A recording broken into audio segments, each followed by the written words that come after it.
Hello everyone, hope you all are fit and fine. This is our third video regarding vocabulary and today's word is hanker. Not hanker, hanker नहीं बोलते इसे, it's hanker. To have a strong desire और a wish to do something, जिस चीज़ की हमें एक strong feeling होती है, इंटरेस्ट होता है हमारा उस चीज़ में, जो हमारी एक चाह है, डिज़ायर मीन्स चाह या हमारी इच्छा, उसे हम बोलते हैं हैंकर. वहाँ पे यूज़ होता है hanker, not hanker. Past tense में हम इसे यूज़ करते हैं हैंकर्ड एंड जीरेंड और पास्ट प्रेजेंट पार्टिसिपल में hankering. Okay, first sentence regarding hanker.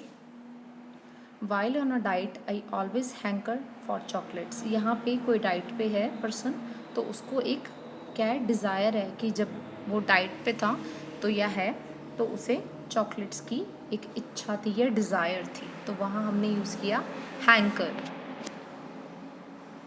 Second example, I hanker to buy this luxury car one day. मतलब एक पर्सन है जो लग्जरी कार बाय करना चाहता है, ये उसकी क्या है, डिज़ायर. तो here I use hanker. I hanker to buy this luxury car one day.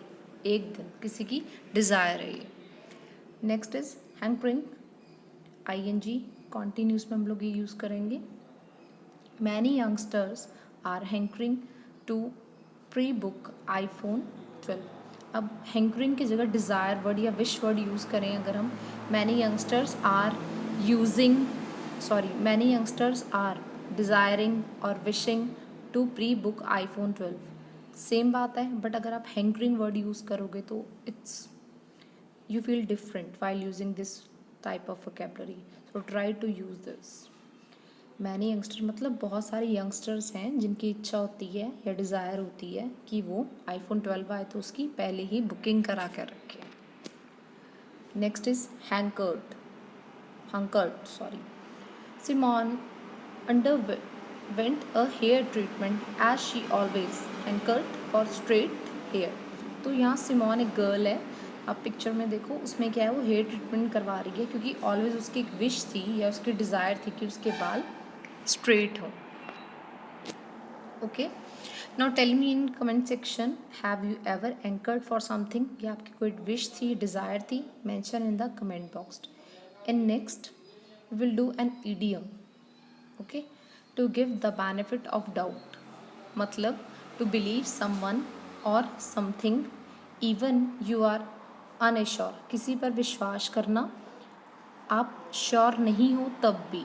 For example, the umpire couldn't decide after seeing the replay और give the batsman the benefit of doubt.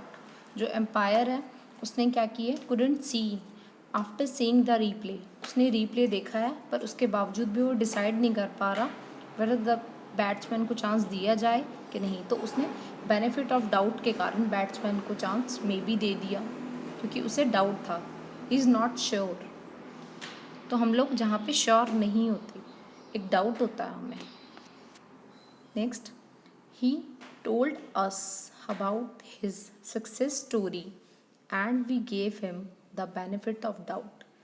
ये 3 friends बैठे हैं, तो इनमें से एक friend ने success story सुनाई, बाकी 2 को क्या हुआ, उसकी सक्सेस स्टोरी पे कि डाउट, वेदर उसने अचीव किया है ये कि चीज़ अचीव नहीं की. तो उन दोनों को क्या है, डाउट है. वो मान रहे हैं उसकी बात पर एक डाउट है, दे आर नॉट श्योर.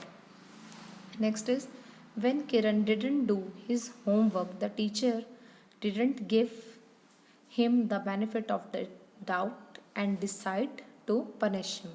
एक बॉय है, उसका नेम क्या है, किरण है.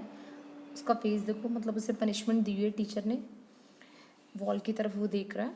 तो टीचर को क्या है, बेनिफिट ऑफ डाउट, मतलब टीचर को श्योर नहीं है, उसने बोला तो है उसने होमवर्क नहीं किया, भी बच्चे ने कोई रीज़न दिया हो, तो टीचर ने उसकी बात नहीं मानी, टीचर को डाउट था और उसने उसको पनिश कर दिया.